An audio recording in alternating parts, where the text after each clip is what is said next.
Hey guys, Stingray here, and I hope all is well with every one of you that is watching this. Now, there is a huge matchup that a lot of people are not really talking about because it's not the marquee game of the weekend.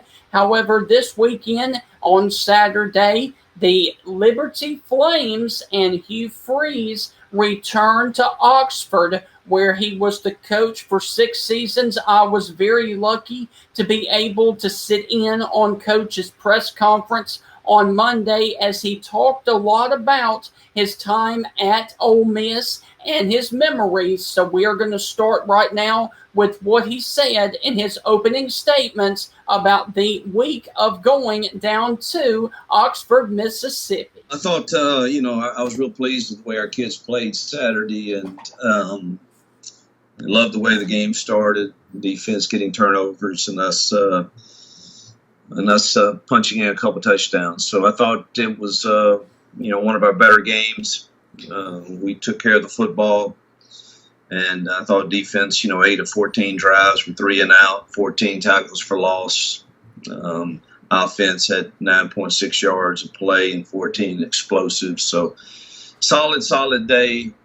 Glad to get to 7 wins and continue our home winning streak. And appreciate the fans. It was a good Saturday. I loved the early game. That was fun to get through early. Our kids need the rest. This 10 game straight is tough, and obviously we're excited to win and get back in this week and go to work on what's probably our most difficult challenge since I've been here is playing the team of a caliber like Ole Miss. But Saturday was really good, so pleased with our kids. Coach's first question from a reporter was simply this: what is it going to be like to go back to a place that you coached at for 6 seasons and now going back and coaching on a different sideline? Here's what Coach had to say. Yeah, that'll be probably the strangest thing will be being in the visitors' locker room and on the visitors' sideline. But truthfully, I told our kids this morning in our the class I teach today is, man, I'm just I'm really excited to go back and see people. And I had a great I just choose to remember I had great memories there and appreciate the people. And listen, I was born there, I was raised there, and I'll probably be buried there. So it's still home. And it's where my family still lives, and so many friends there, and so many have reached out, and I look forward to visiting with them if I can find time. And certainly it'll be different, but I'm so thankful to have told our guys this morning, man, there's no other group I'd rather walk in there with and walk out with than this group of coaches, staff, administrators, and my family. So it's it will be different. It will be I'm certainly odd, but man, there was a lot of great wins in that stadium that I have great memories of. So appreciate the people there. They're good people, and happy that they're winning again and competing again like I knew you could there. And so it's but there will be some different feelings for sure. Coach was then asked what he was reminded of the most when making the trip down to Oxford this Saturday. Really, I'm excited. I love Mississippi. I love going back home. I love the people there, and I just again, you're playing a really difficult opponent, and there's a reason why that conference doesn't lose many games to Group of 5 schools. There's a reason. I mean, you can go back through the history. That conference just doesn't lose many out of conference games, period, much less to groups of 5. I think they're very few that happen over the course of the years of that conference. So it's a very tough task, but you got to prepare them just for the team first, because you're playing the most talented team we've seen, and hopefully you can have a scheme that gives you somewhat of a chance to compete, but you're gonna have to play. We'll have to play our best football for sure. And then me, I just try to all the number of texts and things I've gotten from people. Tickets are hard for me this week for sure, so I'm struggling with that. But let my daughter Reagan, she's a champ. She's handling all that for me. But emotionally, I'll see all the people between 9 and 10 o'clock that want to come visit, I'm sure, and hug some necks, and then get ready to be the visiting team at an SEC stadium. Obviously, a staple of the offense up there at Liberty is the quarterback, Malik Willis, and Coach was asked how much of an asset he would be in an environment like he's going to see on Saturday. Well, I mean, he is our asset on offense. He's got to play really well. He's got to take care of the football, but he gives you a fighting chance, to score points offensively along with our other kids. I mean, you've got to have a trigger guy if you're going to beat a team whose depth chart is deeper and probably more talented than yours. You better have a trigger guy that plays really well. And so, it'll hinge on how well he plays, how well I coach him. And obviously, it'd be nice to hold him to some field goals because they're super, super talented on offense also. And but our front's going to have to hold up some too. We got to protect him. You can't expect him to make miracle plays every single time, particularly against a team that has the team speed that Ole Miss does. So, but no doubt it'll hinge on how well he plays, how well we protect him.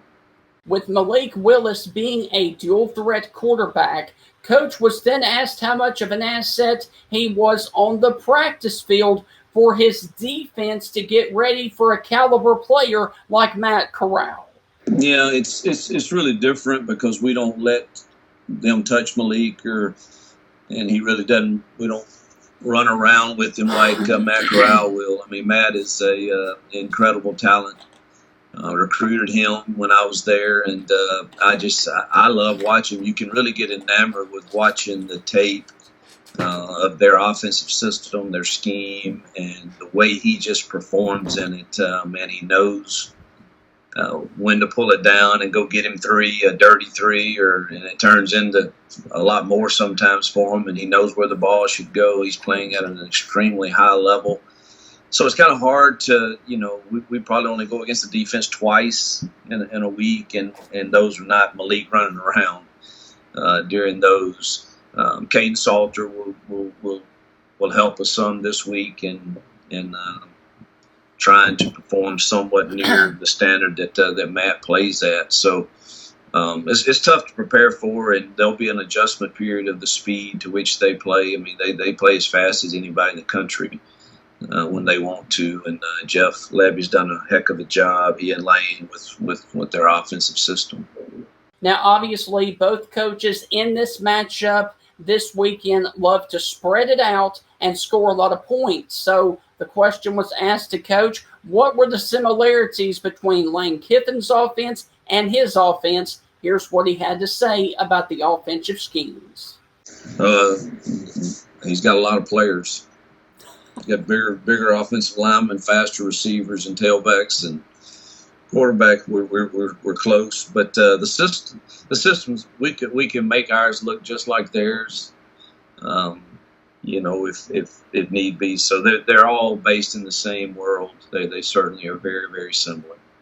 Obviously, we know Coach Hugh Freeze and Lane Kiffin both have a long track record together. So then Coach was asked what his relationship was like there with Lane Kiffin.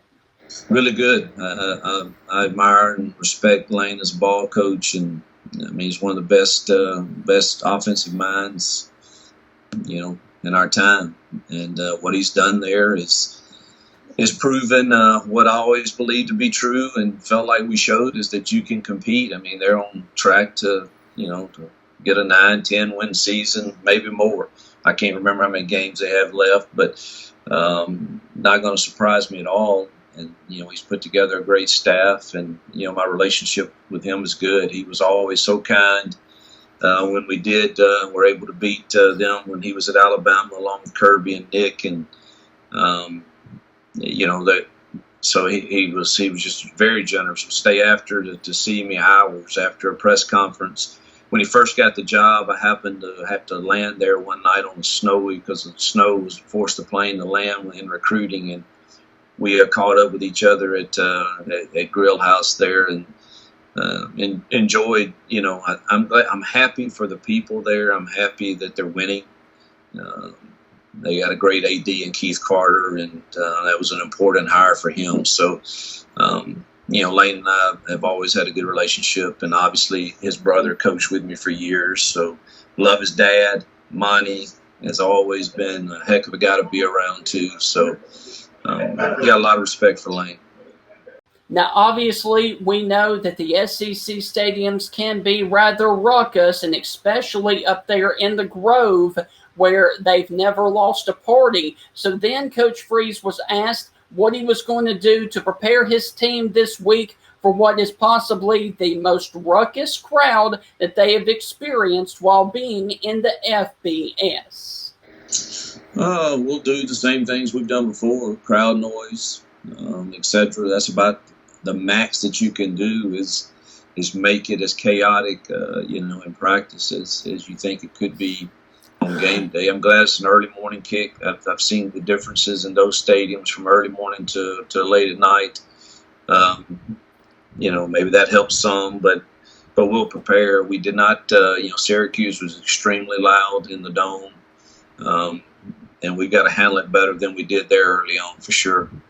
Obviously, the Ole Miss defense is a little bit better somewhat than it has been in past years. However, Coach was asked if he saw anything on film that could give his offense problems going up against that Landshark defense. Yeah, they and I didn't think they played bad against Auburn, really. I didn't. So,